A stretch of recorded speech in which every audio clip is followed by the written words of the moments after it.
समस्त भगवत भक्तों को जय जय सीताराम। पिछले प्रसंग में गोस्वामी जी ने ब्राह्मणों के चरणों की वंदना की है। आगे के प्रसंग में गोस्वामी जी संतों के चरणों की वंदना करते हैं और उन्हीं संतों की वंदना की श्रेणी में आगे गोस्वामी जी एक चौपाई लिखते हैं कि मुद मंगलमय संत समाजू जो जग जंगम तीरथ राजू। कहा राम भक्ति के लिए जिस प्रकार हम भक्ति प्राप्त करने के लिए तीर्थों का सेवन करते हैं और उन तीर्थों में प्रयागराज सर्वोत्तम है, सर्वश्रेष्ठ है, इसीलिए उसे तीर्थराज प्रयाग कहा जाता है। उसी प्रकार ये संतों का जो समाज है, ये तीर्थराज है, ये प्रयाग है, जो जग जंगम तीर्थ राजू, अर्थात ये चलता फिरता तीर्थराज प्रयाग है, जहां पर राम भक्त जय सुर सर धारा। इस तीर्थराज प्रयाग में, संत रूपी प्रयाग में राम भक्त रूपी जो धारा है वही गंगा जी सुरसर धारा। जब संतों का समाज जुड़ता है वहां सत्संग होता है, भगवान की कथाएं कही जाती हैं, ब्रह्म विचार निवेदित किया जाता है, निषेध का वर्णन किया जाता है, हमें शिक्षाएं दी जाती हैं। गोस्वामी जी ने 3 भागों में बांट दिया, क्योंकि प्रयाग में 3 धाराएं हैं, गंगा यमुना सरस्वती। पर राम भक्त रूपी जो धारा है वह देव नदी गंगा जी के रूप में यहां पर उपमा दी है। और आगे लिखा सर से ब्रह्म विचार प्रचारा।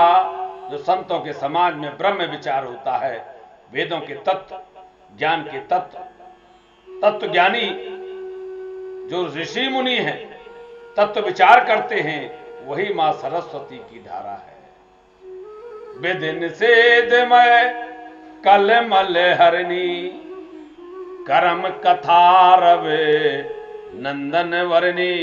और संत रूपी समाज में यह करो यह न करो, जो निषेध का वर्णन किया जाता है, शम दम नियम आचरण, शौचाचार का जो वर्णन किया जाता है, यही माता यमुना जी हैं। सूर्यपुत्र यमुना जी के बारे में यहां पर गोस्वामी जी ने कहा है, हर हर कथा विराजत बहनी। और प्रयागराज में त्रिवेणी जी के बारे में यहां पर लिखा है कि भगवान विष्णु और भगवान शंकर की सुंदर कथाएं ही त्रिवेणी है। सुनत सकल मुद मंगल देनी, बट बट विश्वास अचल निज धर्मा। तीरथ राज समाज सुकर्मा, सुलभ सब दिन सब देसा। सेवत सादर समन कलेसा, अकथ अलौकिक तीरथ राऊ। दे सध फल प्रगट प्रभाऊ, बट विश्वास अचल निज धर्मा।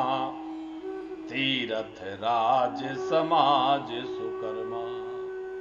गोस्वामी जी कहते हैं उस संत रूपी समाज में जो अक्षयवट है वह क्या है? अपने धर्म में अटल विश्वास ही अक्षयवट है।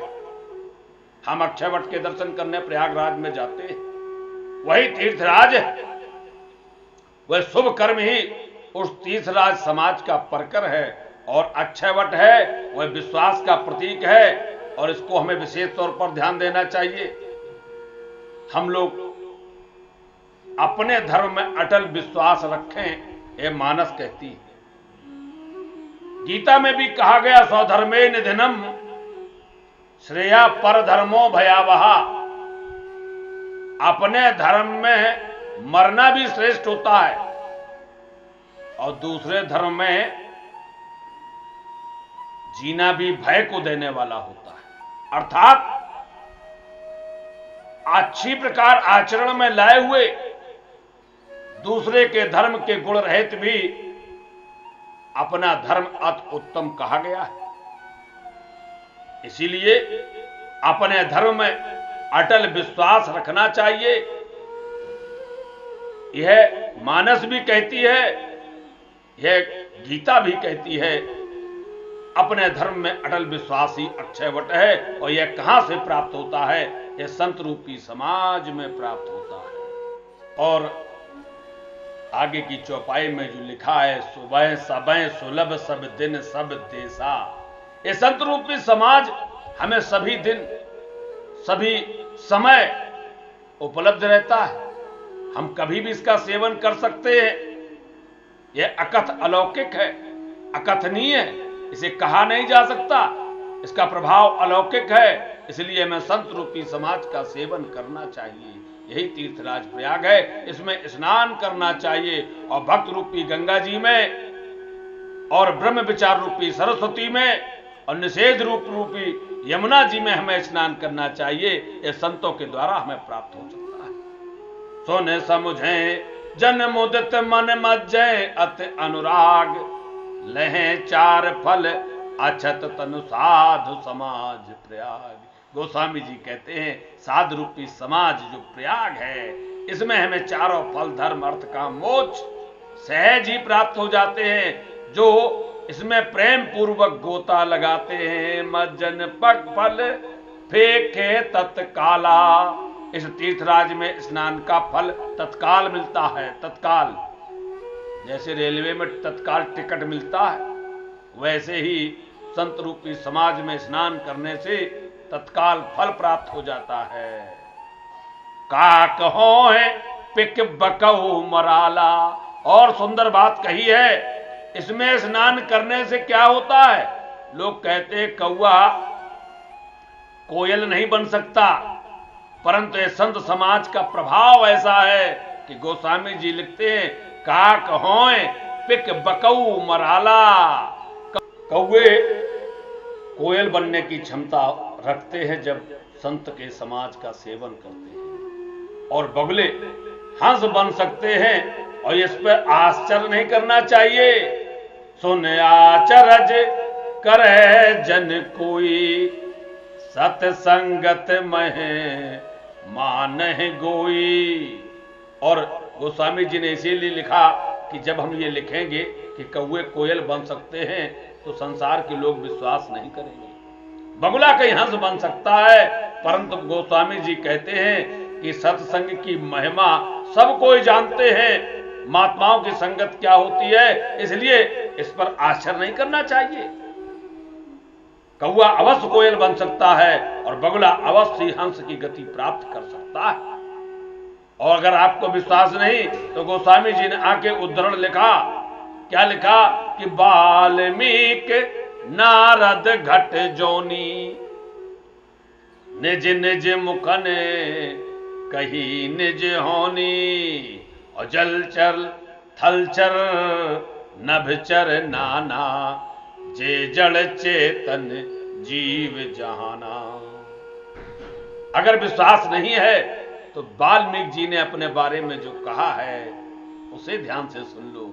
वाल्मीकि जी आदि कवि कहलाए और उन्होंने अपने बारे में बताया कि मैं क्या था। तो कौवे को कोयल कैसे बनाया जा सकता है, संतों के कारण ही संभव है। नारद जी ने भी अपने बारे में बताया। और घट जोनी अर्थात घट से जो उत्पन्न है, घड़े से उत्पन्न अर्थात महात्मा अगस्त जी, इन्होंने भी अपने बारे में बताया।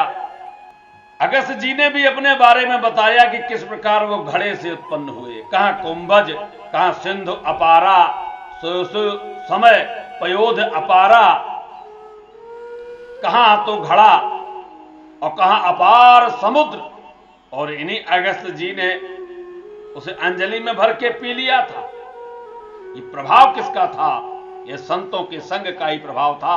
जो घड़े से उत्पन्न अगस्त जी इतने महान महात्मा हुए। इसीलिए गोस्वामी जी कहते हैं मत कीरत गत भूत भलाई, जब जे जतन जहां जे पाई, सो जाने सत्संग प्रभाऊ, लोकों वेद न आन उपाऊ, माने कोई ना माने, संसार के लोग भी माने ना माने, गोस्वामी जी कहते हैं जितनी भी बुद्धि, जितने भी बोलने की शक्ति, जो भी ज्ञान, जो भी पाया है जिन्होंने भी, चाहे आपने, चाहे हमने, चाहे संसार के किसी भी व्यक्ति ने, वह सब कहां से प्राप्त किया है? वह सत्संग से ही प्राप्त किया है। किसी ने कथाएं सुनी है, किसी ने संतों को उसका सेवन किया है, किसी ने संतों का दर्शन किया है, श्रवणम कीर्तनम, और इसके आधार पर ही गोस्वामी जी ने कहा कि जितना भी ज्ञान, तत्व ज्ञान, ब्रह्म ज्ञान और भगवान की भक्ति का ज्ञान जो भी प्राप्त किया है, सभी ने सत्संग से ही प्राप्त किया है। इसलिए सत्संग की महिमा भी अपार है,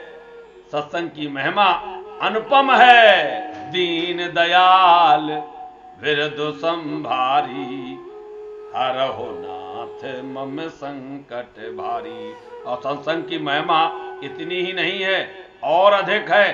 अगले चरण में पुनः सत्संग की ही महिमा चलेगी। दीन दयाल विरधु संभारी, हरहु नाथ मम संकट भारी। जय जय सीताराम।